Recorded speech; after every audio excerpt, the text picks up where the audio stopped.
Olá, na penúltima semana de votações do plenário da Câmara no ano, deputadas e deputados aprovaram uma fonte de financiamento para o piso salarial da enfermagem, a regulamentação da telesaúde no país, a lei orgânica da PM e dos bombeiros militares, a prorrogação do prazo de contratos de todas as lotéricas com a Caixa Econômica Federal e muito mais. Vamos começar com o piso da enfermagem. O plenário aprovou proposta de emenda à Constituição que prevê uma complementação do governo federal aos estados, ao Distrito Federal, aos municípios e aos hospitais privados para o pagamento do piso. O pagamento do piso, aprovado pelo Congresso em junho, foi suspenso em setembro pelo Supremo Tribunal Federal, a pedido da entidade que representa os hospitais privados, até que fosse feito um cálculo do impacto financeiro da medida. Desde então, o Congresso busca uma fonte de recursos para os gastos. A PEC aprovada prevê uma complementação do governo federal nos moldes do que já acontece hoje em relação ao Fundeb, o fundo destinado a estados e municípios para o pagamento dos profissionais da educação. O texto prevê como fonte de recursos o superávit dos fundos públicos do Poder Executivo. A proposta foi aprovada por 413 votos contra apenas 13, mas teve discussão. Mais uma vez, os enfermeiros estão acreditando numa história de que esta casa está resolvendo o seu problema quando não está. Aliás, está criando problemas para toda a sociedade ao excluir do teto de gastos, mais um furo no teto, os 12 bilhões de reais de compensação da União a estados e municípios para fazer cumprir o piso aprovado aqui. Então, no fundo, isso é fumaça, não é fonte de recursos, como foi dito. Uma parte sai de superávites que são limitados de fundos e outra parte de um furo no teto de gastos que vai gerar inflação. O governo vai ter que imprimir dinheiro, o povo todo vai ter que pagar essa conta, inclusive os próprios enfermeiros. O superávit dos fundos estão parados e foram utilizados sem discussão para pagamento de dívida pública desses anos. Então, ao usar o superávit dos fundos, nós teremos pelo menos 30 bi aproximadamente para compor o pagamento do piso salarial da enfermagem para entidades públicas, filantrópicas, que atendam pelo menos 60% da sua clientela via SUS. O plenário também aprovou o projeto que diminui entraves para gastos com publicidade e patrocínio por empresas públicas, inclusive em período eleitoral. Mas a proposta causou polêmica ao reduzir a quarentena para que dirigentes partidários ou pessoas vinculadas à campanha eleitoral assumam a diretoria ou conselho de administração de empresas públicas e sociedades de economia mista. Essa quarentena, definida pela lei das estatais, é de 36 meses e uma emenda aprovada reduziu o prazo para 30 dias. A alteração na lei das estatais causou discussão em plenário, mas foi mantida pelos deputados e a proposta seguiu para o Senado. Pessoas que, por exemplo, assumem diretórios de pequenos partidos políticos em pequenos municípios e, com isso, ficam impedidos durante 36 meses, ficam sob suspeita durante 36 meses.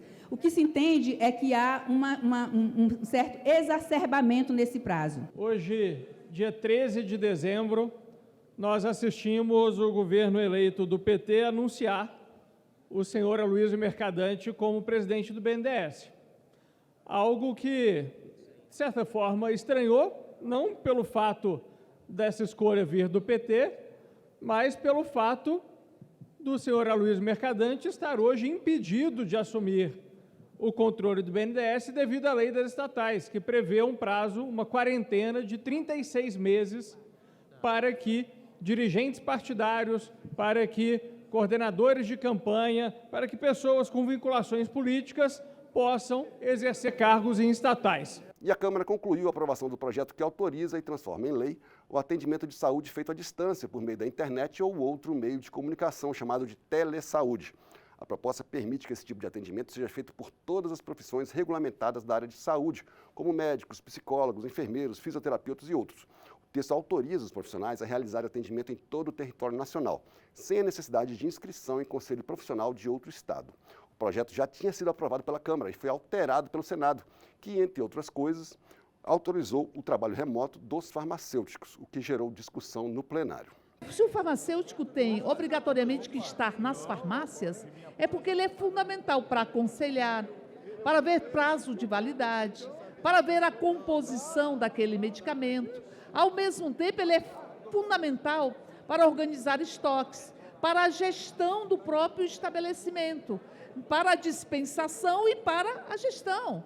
Então, portanto, nós estamos falando de um profissional que o país já reconheceu a sua importância. O projeto de telesaúde que está sendo aprovado nesta casa hoje, ele é um projeto e ele foi construído, o relatório, de uma maneira principiológica, para que abarque toda a saúde.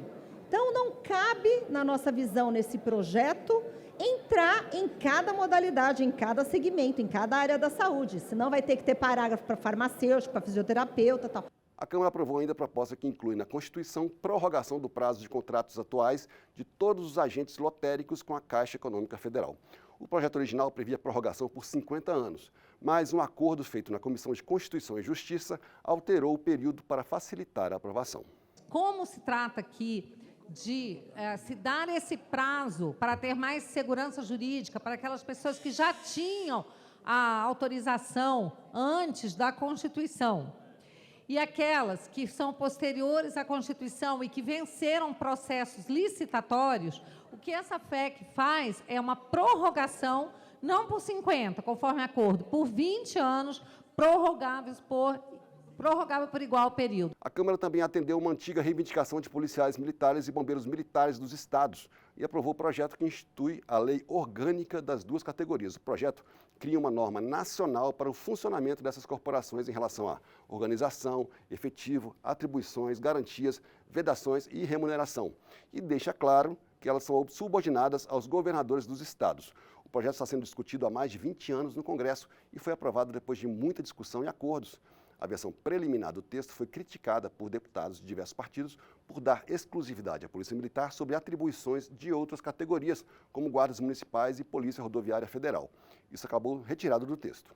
Um dos maiores problemas dentro do projeto era a invasão de competência, em especial a invasão de competência em ações referentes aos municípios, sejam através da fiscalização, quanto também através das próprias polícias civis, guardas municipais, que perdiam, portanto, e muito daquilo que elas têm em função, como hoje, no texto original. E colocava para a Polícia Militar exclusividade em ações que, no nosso entender, são ações também das próprias polícias civis formadas nos estados. A palavra exclusividade foi retirada de todas as partes do projeto inicial. Para nós é, de fato, um dia histórico para todos os policiais militares e bombeiros militares do Brasil. Há 53 anos nós estávamos aguardando o nosso estatuto e a nossa lei orgânica. E hoje, após 20 anos de tramitação do PL 4363, conseguimos finalmente aprovar a nossa tão sonhada lei orgânica, modernizando as polícias militares e bombeiros militares do Estado, do Distrito Federal, que vão ser regidos de uma forma linear em todo o país. Vamos falar agora de economia. Muita gente não sabe, mas qualquer empresa, além do pagamento dos impostos, direitos trabalhistas dos funcionários e outras obrigações, tem que apresentar mensalmente, anualmente ou a cada 3 meses, declarações aos vários órgãos de receita que servem como comprovantes do pagamento dos tributos.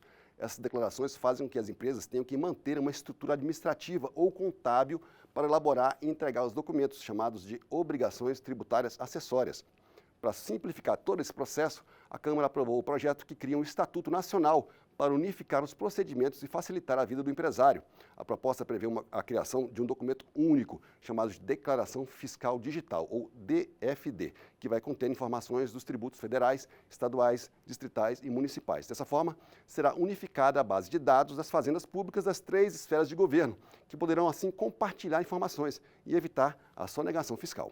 Esse é um projeto técnico, é um projeto de ganha-ganha, ele é bom ao setor produtivo, é bom para os fiscos, combate à evasão, cria mecanismos de enfrentamento à sonegação fiscal, ajuda ao pequeno, ao médio empreendedor, que simplifica a sua vida, valoriza quem produz. O plenário também aprovou o projeto que prorroga o prazo para estados e municípios prestarem contas dos recursos das leis Paulo Gustavo e Aldir Blanc II de incentivo à cultura.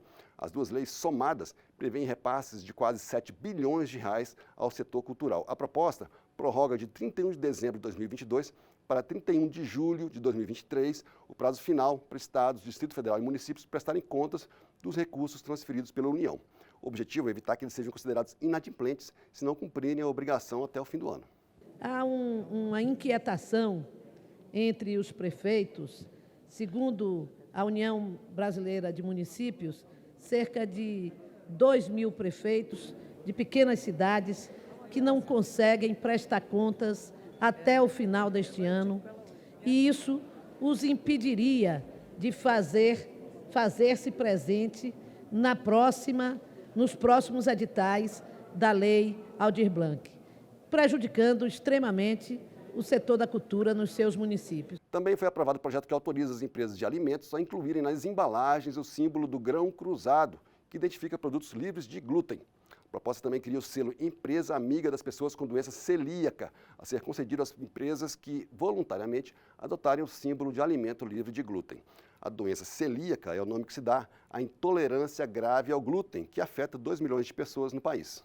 A doença celíaca é uma condição crônica que afeta principalmente o intestino delgado e é caracterizada pela intolerância permanente ao glúten, proteína contida em alimentos como trigo, aveia e derivados, que são matérias-primas da maior parte dos produtos da indústria alimentar, que tem como maiores preocupações contaminação cruzada em hospitais, preços exorbitantes dos produtos básicos, como pão de forma, macarrão, bolacha, e a dificuldade de encontrar escolas que garantam a segurança para crianças celíacas. Deputados e senadores se reuniram ainda em sessão do Congresso Nacional para apreciar vetos presidenciais.